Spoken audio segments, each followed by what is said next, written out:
Hey guys, Michael J. Crawford here, and welcome to part 24 of our Airplane 0 Hour side-by-side comparison. Now, and the first and foremost, let me say this. A lot of time in the movie goes by in between the last part and this one. 0 Hour spends a lot of time getting into teaching Ted Stryker how to properly handle this plane, some of the details involved.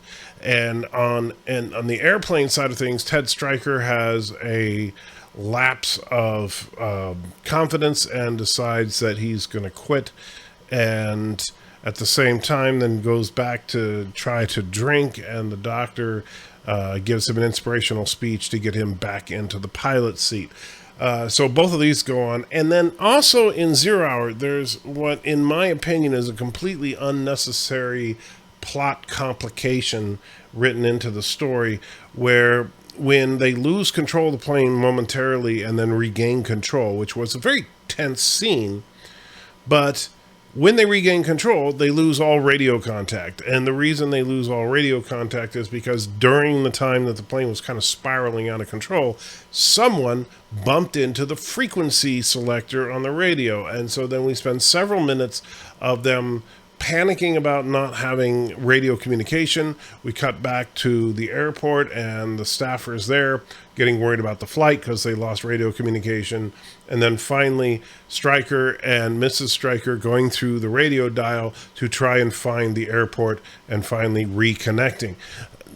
While it wasn't a horrifically bad sequence, it was completely unnecessary and just felt like it didn't add anything to the story here, which is probably, in my opinion, the weakest single plot thread that we've seen in 0 Hour, which is saying something. 0 Hour is actually a fairly solid film.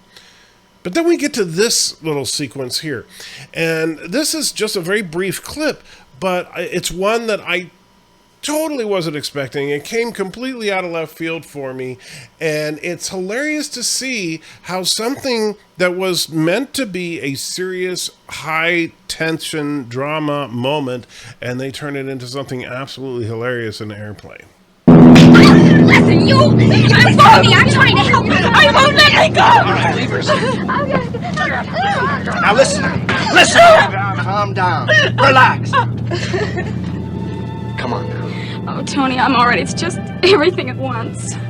Wow, 24 of these things so far. I could release like one an hour for a whole day.